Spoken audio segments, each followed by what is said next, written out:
Senhoras e senhores, estamos no ar com mais um La Copa, mais uma edição do La Copa no ar, e agora num dia diferente. Você estava acostumado a ouvir o La Copa toda terça-feira, desculpa, toda segunda-feira tinha uma nova edição, agora a gente vai todo sábado.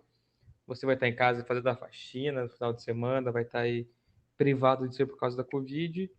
Joga seu PlayStation, seu game e escute a gente no podcast, mais uma edição do La Copa. Fala, Vini, beleza?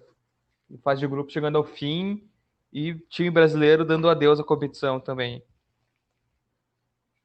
Fala Fê, fala moçada. Realmente aí, ó, aquelas projeções que a gente tinha feito lá atrás, né, dos clubes brasileiros que iriam passar e quem não tinha cacife acabou ficando pelo caminho, que foi o caso do São Paulo, que a gente vai discutir mais à frente aí, né? É isso, e hoje vamos ser 100% objetivos, os recadinhos, não teremos recadinhos hoje. Você já deve estar cansado de todos os podcasts, em todos os vídeos que você vai ver, você vai escutar o recadinho. Então, se quer ajudar a gente, acesse a descrição, confira tudo aí, siga a gente nas redes sociais e tudo mais.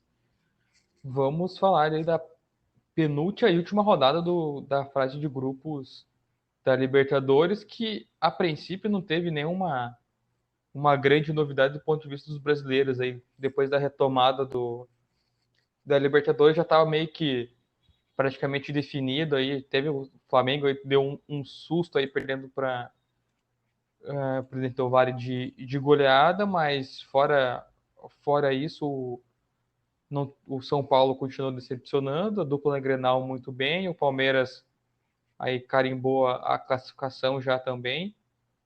O Santos também tranquilaço ali no grupo G. E vamos destrinchar aí essa última rodada e vamos ver se teremos possíveis surpresas em algum grupo.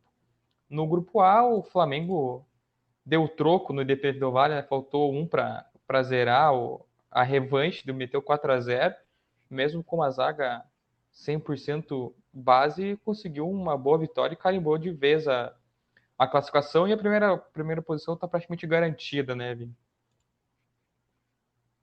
Como a gente discutiu aí um pouco no episódio anterior, né, o Flamengo com certeza ia querer essa revanche, ia querer se vingar, né, da goleada sofrida lá no Equador. Então, os jogadores entraram aí realmente com sangue no olho, entraram mordidos, ainda mais depois das críticas aí por conta dos casos de Covid, daquela polêmica lá na partida contra o Palmeiras.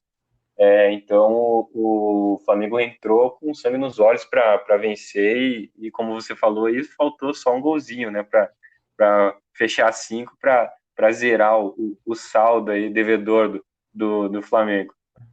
E acho que ficou uma, deu uma esperança aí para torcida também, que o Bruno Henrique voltou a jogar bem, né?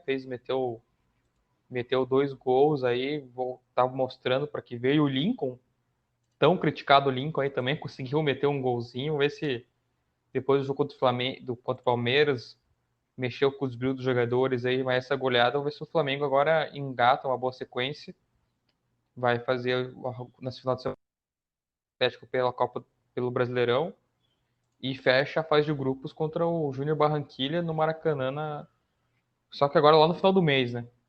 No dia 21, que volta a última rodada da Libertadores, mas o Flamengo está garantido. Vai disputar agora a primeira posição entre Independente Del Valle e Flamengo. Você acha que tem chance o Independente Del Valle passar o Flamengo e o Flamengo passar em segundo lugar? E se bem que para a segunda fase não vai fazer muita diferença, né? Vai ter por sorteio, então tá tranquilo. Mas eu acredito que o Flamengo vai, de qualquer forma, vai garantir a primeira posição, né? Ele vai ter ali, mais ou menos daqui 20 dias, né? Essa partida contra o Júnior Barranquilla. Claro que muita coisa pode rolar até lá, mas o Flamengo também tem tudo para garantir essa primeira colocação, jogando em casa no Maracanã, né? Provavelmente aí já nesse período já vai ter o retorno aí talvez dos seus principais jogadores, né? Então vai com o time completo, tem tudo para garantir. essa classificação. E o Independente Del Valle também vai selar, né, essa segunda vaga aí, vencendo muito provavelmente o Barcelona de Guayaquil, que é o último colocado do grupo. Para o Independente do Vale não passar, o Júnior Barranquilla precisa vencer o Flamengo e com uma goleada, né? Porque o Júnior Barranquilla tem um saldo de gol -2 e o Independente Del Valle tem um saldo de gols de 4. Então tem que ser um acaso aí surreal para o Júnior Barranquilla tirar a vaga do Independente Del Valle. Acho que esse grupo aí já está decidido e também acho que o Júnior Barranquilla vai garantir a vaga aí na fase de Sul-Americana, que provavelmente o Independente Del Valle vai ganhar o jogo contra o Barcelona de Guayaquil. Então está bem encaminhado esse grupo aí. O grupo B, a gente teve uma goleada do Palmeiras aí, meteu 5-0 no querido Bolívar e já carimbou de vez aí, já tá com os dois pés na próxima fase. Tá somando 13 pontos. O grupo também tá praticamente decidido também, né? Palmeiras com 13 pontos e o Guarani do Paraguai com 10. E aí vem o Bolívar e o Tigre que vão tentar disputar aí uma vaga na última rodada. O Palmeiras vai enfrentar o Tigre e o Bolívar vai enfrentar o Guarani do Paraguai. Aí seria um acaso também. Dificilmente o Palmeiras vai perder pro Tigre jogando em casa. A tendência é que faça mais uma goleada. Talvez já classificado, talvez o Luxemburgo opte por poupar alguns atletas por causa do brasileiro, ou até por causa da Copa do Brasil, que vai recomeçar agora, né? Os times da Libertadores vão entrar agora na Copa do Brasil a partir das oitavas de final. Pode ser aí que deu uma zebra, quem sabe, mas dificilmente o Palmeiras vai perder aí pro último time do grupo. E o Palmeiras fez uma partida muito boa, né, contra o Bolívar. Claro, o adversário não era dos melhores, né? O Bolívar, a gente sabe que da jogando fora da altitude lá da Bolívia é presa fácil, mas o Palmeiras jogou bem, goleou. Teve o grande destaque da partida foi o Wesley, né? Wesley, a grata surpresa aí, a jovem promessa da base. O Wesley entrou muito bem, meteu gol, deu assistência. Então é mais uma das opções aí que o Pofechou vai ter para a sequência não só da Libertadores, mas do Campeonato Brasileiro e da Copa do Brasil. E o nosso querido Rony também é, tirou a nhaca, né? Vamos ver se agora vai, ver se ele consegue mostrar o mesmo. Desencantou. Ver se mostra o mesmo futebol aí que teve no Atlético, porque tava visível no campo a ansiedade para ele marcar um gol e conseguir jogar bem. O Talvez Palmeiras. agora ele tenha melhor desempenho, né? O cara tira aí essa pressão que estava em cima dele, né? O cara tira um caminhão das costas, talvez vai jogar com mais leveza, né? Porque ele entrou até com uma certa responsabilidade por substituir o Dudu, né? O Dudu saiu, era grande jogador, grande referência do Palmeiras, e o Rony foi contratado a altos valores, né? E Peso de ele ouro. tem a mesma característica do Dudu, né? Então acho que um pouquinho dessa pressão que estava sobre ele é por conta disso, né? É.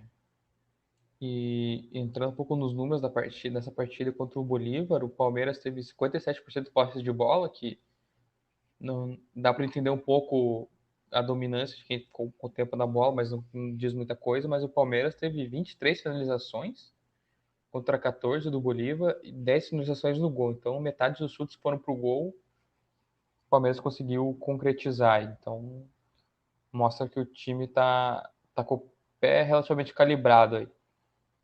E tá garantido, vai tranquilão. E como você comentou, também acredito que o Palmeiras vai, o Luxemburgo vai segurar, meter um time misto ali, pelo menos, para dar uma folga para a rapaziada e torcer para um sorteio que venha um time. Falar time ruim na fase de grupos, fase de mata-mata Libertadores é muito difícil, mas que venha um time que consiga, que pelo menos consiga jogar e avançar para as próximas fases também. Eu diria que a partir das oitavas é um campeonato totalmente diferente, né?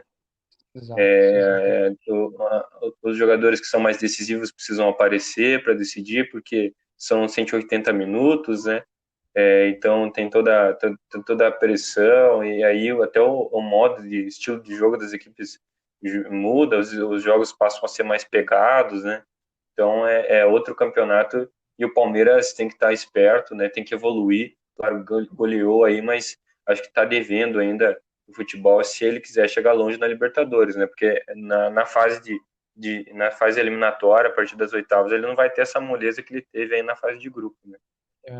Exatamente. E na próxima edição do La Copa, a gente vai fazer uma projeção e vamos fazer um sorteio fake aí, um sorteio entre nós aqui, vou ver como poderia ser a possível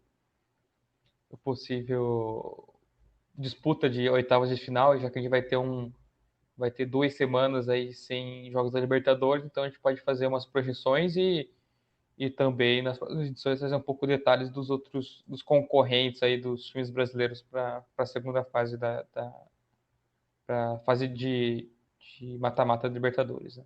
Fase de oitavas de final. Show de bola. E aí no grupo C a gente tem o Atlético aí também que carimbou a classificação. Um grupo um pouco mais equilibrado, né, que os dois que a gente já comentou. O Atlético está aí com 10 pontos, o Jorge Wilstermann com 7, e aí vem o Penharol e o Colo-Colo com 6 pontos. Então a última rodada vai ser um pouco mais emocionante para esse grupo. O Atlético já carimbou, vai tranquilão aí para o jogo contra o Penharol lá em Penharol. E o Colo-Colo e o Jorge Wilstermann vão brigar com foices aí para, lógico, torcendo aí para o Penharol perder pontos e os dois, quem ganhar aí vai ter boa chance de conseguir classificação também. O Atlético fez um jogo morno, tranquilo ali, já estava com a classificação bem encaminhada, então no jogo em casa contra o Jorge Wilstermann não sofreu perigo, mas também não cedeu nenhum perigo pro time visitante, né? O Atlético jogou com o regulamento embaixo do braço, né? Ele já entrou em campo sabendo do resultado que precisava, não precisou fazer muito esforço para vencer a partida, ficou apenas no 0 a 0 e aí já selou a classificação, né? Mas a vitória que foi fundamental para o Atlético classificar foi aquela lá na Bolívia contra o próprio Jorge Wilstermann, né? Que ele venceu ali, saiu atrás do placar, teve a virada, e aí o Walter entrou e acabou fazendo o gol no finalzinho. Foi ali que foi o diferencial do Atlético para conseguir essa classificação, né? Uma vez que quase todas as equipes do grupo aí que foram enfrentar o Jorge Wilstermann lá na Bolívia saíram derrotadas, né? E o Atlético foi o clube que conseguiu quebrar aí esse retrospecto e foi importantíssimo para essa classificação, né, do É. Furacão. E aí, nesse último jogo aqui em casa contra o Jorge Wilstermann, o Atlético teve 71% de posse de bola e fez 27 finalizações, só que 5 no gol. Então, e o Jorge Wilstermann teve 3 finalizações. Então, foi um jogo bem morno mesmo, bem tranquilo, até pro juiz apitar. Aí o jogo teve 16 faltas, relativamente tranquilo e carimbou a defesa, a vaga do Atlético para a próxima fase também. No grupo. Assim como o Palmeiras, né, o Atlético ele precisa também evoluir, né, porque para entrar mais com chance maior de brigar nas oitavas, né. O Atlético não tem demonstrado um futebol tão vistoso assim, tão a nível de Libertadores, né. Claro, a gente teve a troca no comando ali, saiu o Dorival, entrou o Eduardo Barros. O Atlético está reformulando aos poucos, dispensou alguns atletas. O Marquinhos Gabriel acabou indo embora e recentemente ele contratou o Jorginho, contratou também o Renato Kaiser, então ele está meio reconstruindo, né? Está tentando corrigir os erros do princípio de temporada que não deram certo, mas precisa se espertar e talvez ter um desempenho um pouco melhor para brigar por algo a mais aí nessa Copa Libertadores. É isso. Vamos para o próximo grupo aí, talvez a grande decepção, ou não, né? Depende de como a gente for analisar, mas o São Paulo no grupo D já já deu adiós à fase de oitavas de final aí da Copa Libertadores da América. Tomou uma chapuletada do River aí de 2-1 num jogo nos minutos finais aí, que geralmente quando você está precisando do resultado, você faz aquele abafa, sobe todo mundo para o ataque, seja o que Deus quiser, mas São Paulo não conseguiu nem isso, né? O jogo estava tão controlado pelo River que o São Paulo não conseguia nem meter aquela pressão no final, ele estava tentando pelo menos um empate ali, ou mostrar pelo menos um pouco mais de raça para o torcedor e falar que tava vivo, né? Mas a princípio era só a vitória que salvava a possível classificação de São Paulo. Acho que o ponto principal aí dessa partida do São Paulo contra o River é que foi muita garotada, né? Foi muitos jovens ali no time de São Paulo. E para você jogar com um time como o River, que já está há anos aí com o Galhardo, que é um time calejado, vice-campeão da Libertadores, campeão da outra temporada, você vai jogar com garotos só, com poucos atletas ali que são um pouco mais calejados e tem um pouco mais de experiência. Eu acho que fez toda a diferença aí para a desclassificação, aliás, do São Paulo, né? Essa derrota sobre que o River, né, venceu o São Paulo, né, na Argentina, mas não foi esse jogo só decretou a desclassificação, porque a, a desclassificação, a eliminação do São Paulo em si foi lá atrás, né? Foi nos pontos que ele perdeu sobretudo diante do Binacional, antes da parada da pandemia, perdeu para o saco de pancadas do campeonato, foi o único pontos que o Binacional conquistou foi vencendo o São Paulo, então, e nos outras partidas também, né, essa derrota que ele teve para a LDU, o empate com o River dentro de casa, então foram situações que foram minando o São Paulo para que culminou com essa eliminação aí. Eu também acarreta a derrota pro Binacional na primeira partida já deu sinais aí que o São Paulo não teria vida fácil nesse grupo, né?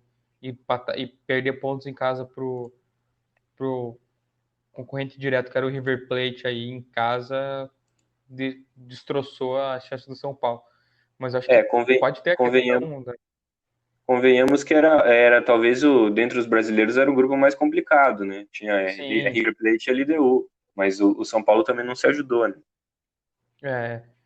é, acho que desse jogo aí tem a questão dos jovens jogadores, mas também tinha Hernanes, tinha Daniel Alves, tinha o próprio Pablo, querendo ou não, um pouco jogador mais velho, tinha o Juan Fran, Vitor Bueno, que já é um pouco mais cascudo, Reinaldo, enfim. Eu acho que é um reflexo da inconsistência do São Paulo ao longo do ano, né? Que a gente já comentou aqui no podcast, é um time que está no terceiro lugar do Brasileirão, que a gente não sabe como se fala, pô, São Paulo. Se você perguntar para qualquer pessoa que está acompanhando a distância do Brasileirão, vai falar que o São Paulo está em décimo alguma coisa. Mas não, São Paulo está aí no G4 do Brasileirão, mas está desclassificado da Libertadores e viu uma inconsistência muito maior que o Palmeiras, por exemplo. Não dá para entender como que o São Paulo conseguiu chegar tão longe até agora no Brasileirão. E agora vai lutar por uma vaga na Sul-Americana, né? Se o empate já garante a vaga, mas se perder para o Binacional, aí a diretoria que está garantindo o Diniz aí até o final do ano por causa das eleições, né? Não sei se vai manter esse mesmo discurso. Não, aí se realmente vier a perder pro Binacional, ainda mais dentro do Morumbi, aí tem que pedir para sair, né? Tem que pedir para sair o É, Leco, tem que pedir para sair o Raí, o Lugano, o Diniz, Daniel Alves, todo mundo pede a conta, porque perder para um time que tomou 8 na primeira partida do River Plate, depois tomou mais 6 e vinha derrotar o São Paulo, que já está classificado e só precisa selar esse último alento aí que o São Paulo tem, que é a classificação para a Copa Sul-Americana, seria uma catástrofe assim, gigantesca, né? Se é. viesse a acontecer. E só os números aqui mais macros da partida do São Paulo contra o River. O São Paulo teve o maior posse de bola, 56 contra 44 do River, mas em finalizações o River foi mais ameaçador, ele teve 14 finalizações e 6 no gol, enquanto o São Paulo teve 9 finalizações e 4 no gol. E um ponto aqui que o River também não amarrou a partida, que a gente falou agora no jogo do Atlético e Jorge Wilstermann teve 18 faltas ao todo, né?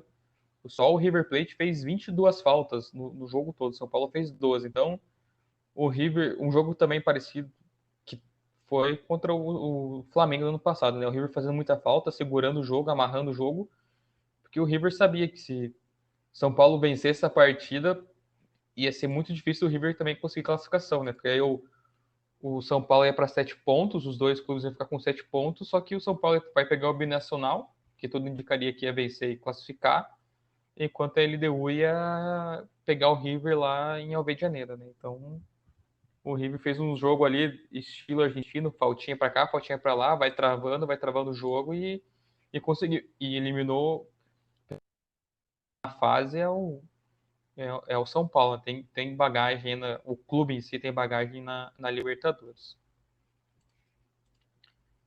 Agora vamos para o grupo E do nossa querida dupla Grenal aí. O Grêmio já carimbou a classificação. O Inter está praticamente garantido aí, está com 8 pontos em segundo lugar e atrás vem o América de Cali com 5. O River é um empatezinho fora de casa já garante classificação e o América de Cali precisa vencer o Grêmio fora de casa e vencer com uma goleada aí também. Ou torcer para o Inter também tomar uma goleada da Universidade Católica, porque o América vencendo vai para 8 pontos, iguala, né, a pontuação do Inter, mas o saldo de gols do Inter é de 3 e do América de Cali é menos 2. Então tudo indica que o Inter deve passar de fase também e a dupla Grenal vai com tudo para as oitavas.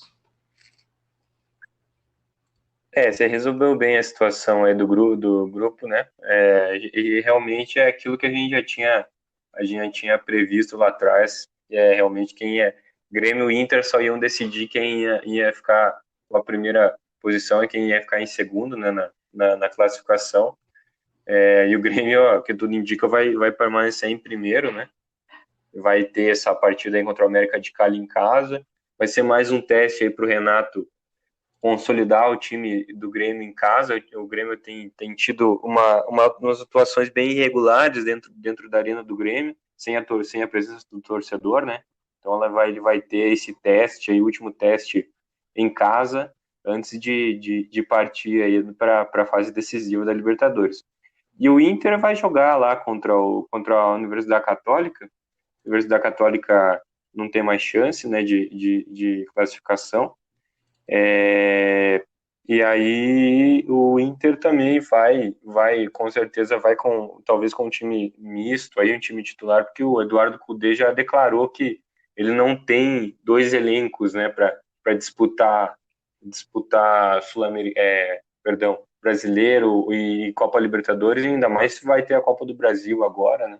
Então talvez ele até entre com um time alternativo, porque tá muito fácil aí para o Internacional sair com a classificação junto com o rival o Grêmio aí, e eles que vão se enfrentar novamente nesse final de semana, né? Teremos mais um Grenal aí, dessa vez pelo Campeonato Brasileiro. É isso. O Inter na última partida empatou com o América de Cali fora de casa em 0-0, um jogo também relativamente morno, olhando os números novamente aqui mais macros da partida. O América teve 55% de posse de bola, o Inter 45%, e foram 14 finalizações para o América e 6 para o Internacional, que ainda teve o jogador expulso, teve o atacante Leandro Fernandes expulso, e o Inter também que tem uma consistência melhor, deu uma caída no Brasileiro, né? Deu uma nas últimas partidas aí, principalmente contra o Goiás fora de casa, perdeu para o último colocado, que no momento aí de disputa de Brasileirão não é o ideal, perdeu para o Fortaleza e empatou com o São Paulo. Então, os últimos 3 jogos do Inter no Nacional tá um pouco sofrida a vida aí do Inter. Já não bastasse, vai ter o Grenal que não venceu nenhuma esse ano. Então, o Inter tem bons desafios aí para as próximas semanas. E o É, Grêmio. o Inter, eu acho que é até natural essa queda de rendimento aí, uma vez dado o estilo de jogo do Eduardo Cudê, um estilo de jogo muito intenso, né? E o Colorado até então era o time que melhor vinha atuando, né? Aqui no Brasil, Sim. tanto no Campeonato Brasileiro quanto na Copa Libertadores. Então é natural até que tem essa queda de rendimento, né? Os atletas acabam se desgastando, acabam tendo algumas trocas aí na questão do time titular, enfim. Mas acho que a medida que vai passando alguns jogos, acho que o Inter vai acabar retomando o bom futebol.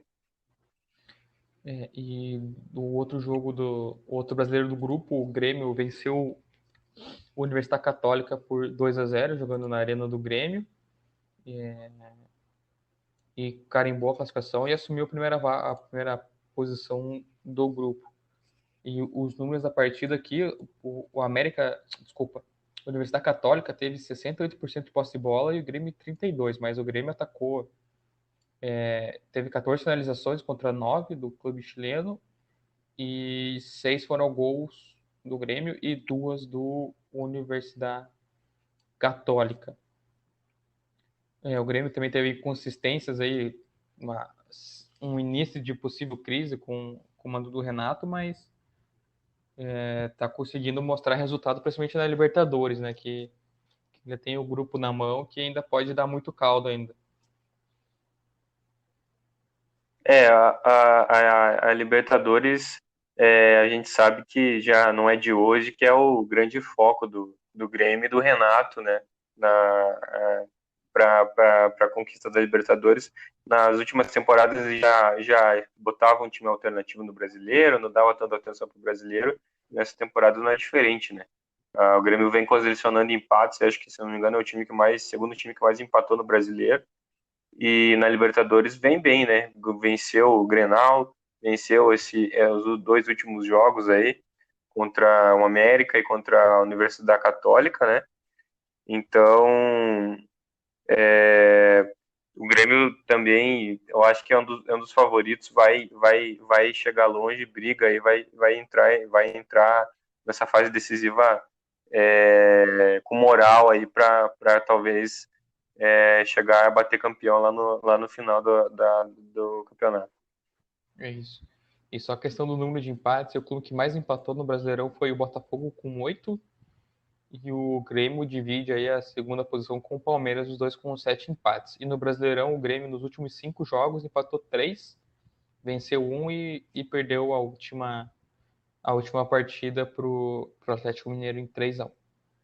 Mas aí na Libertadores os dois clubes estão bem, o Grêmio já classificou, o Inter também deve seguir aí a classificação. E fechando aí a análise dos clubes brasileiros, a gente tem o Santos, que nadou de braçada também no grupo G. Foram 5 jogos, 4 vitórias e apenas um empate, tem 13 pontos. Aí na sequência vem o Defensa e Justiça com 6 pontos, o Olímpia com 5 e o Delfim com 4. E o Santos venceu ontem, né, o Olímpia fora de casa por 3-2 aí, carimbou ainda mais a classificação para a próxima fase. Foi um jogo de duas viradas, né? O Santos saiu na frente, daí o Olímpia virou e aí o Santos conseguiu lá no finalzinho com o Caio Jorge decretar a vitória aí, uma vitória importantíssima, né? Tanto para o Santos quanto para o Cuca. O Santos selou essa classificação e o Cuca vem mostrando o trabalho. Em meio à crise, mais uma vez, uma crise política no Santos, né? Afastado recentemente e o Cuca vem conseguindo driblar e vem mostrando o seu valor aí no comando do Santos. Essa crise política aí que acho se não me engano foi o Marinho deu uma entrevista e ele comentou que o vestiário, os jogadores estão blindados, tudo acontecendo, né? Tudo que eles precisam resolver, eles falam com o Cuca resolve. Então o Cuca conseguiu dar jeito no time e tanto no brasileiro vem com bons jogos na Libertadores aí também não é um grupo extremamente difícil. mas mesmo assim conseguiu nadar de braçada aí no grupo e tá tranquilo. E no jogo, nesse último jogo, olhando novamente os números macros aí da partida, o Olímpia teve 58% de posse de bola contra 42% do Santos, e o time paraguaio fez 18 finalizações contra 11 do Santos, 9 do Olímpia foram para o gol e 4 do Santos foram para o gol. Então o Santos foi bem assertivo aí na partida. E agora na última rodada vai encarar em casa o Defensa e Justiça. Provavelmente deve seguir com mais uma vitória, mesmo talvez com time misto aí deve carimbar e atingir os 16 pontos. E se bem que o Defensa e Justiça vai vir com sede para garantir a classificação, né? Que precisa vencer, porque o Olímpia vai pegar o Delfim e provavelmente vai garantir uma vitória, né? Vai ser um jogo interessante. Vai ser um bom jogo. Os dois estão vivos na briga ali, né? O Olímpia até tem bons valores lá. Tem o atacante Recalde, né? Que inclusive fez 2 gols nessa última partida com o Santos. Então vai ser esse duelo do Santos contra o Defensa e Justiça vai ser interessante aí, até pela essa briga aí pela segunda posição. O Olímpia e o Delfim, até o Delfim, que é o último colocado, tem chances de classificação, né? O Olímpia e o Delfim, se vencer o Olímpia fora de casa, vai para 7 pontos.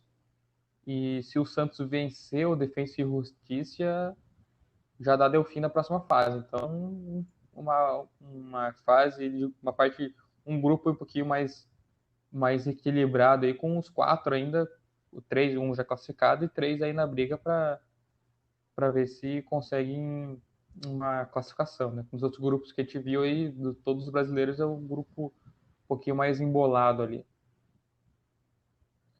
E chegamos ao fim a mais uma edição do La Copa. Como eu comentei anteriormente, semana que vem a gente vai fazer um sorteio aqui só pra gente. Vamos pegar os times aqui que já estão na primeira e segunda posição, logicamente os primeiros que já estão classificados e os segundos que já estão com a classificação encaminhada, e a gente vai simular aí as partidas e vamos fazer um bem bolado aí, vamos ver como que vai ficar, só para a gente ter uma ideia, vamos ver se consegue projetar algum jogo aí para a próxima fase da Libertadores.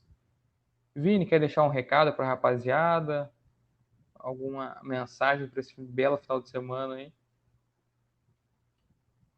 Eu queria, só lembrando aí, né, que você comentou dessa questão do sorteio, eu vou pedir para o pessoal acompanhar, porque realmente essa projeção que a gente vai fazer pode trazer duelos interessantes, inclusive para as oitavas de final, né? A gente, fora do grupo dos brasileiros que a gente repercutiu, a gente tem também os clubes tradicionais, né? A gente tem o Boca Juniors, que já está classificado para a próxima fase.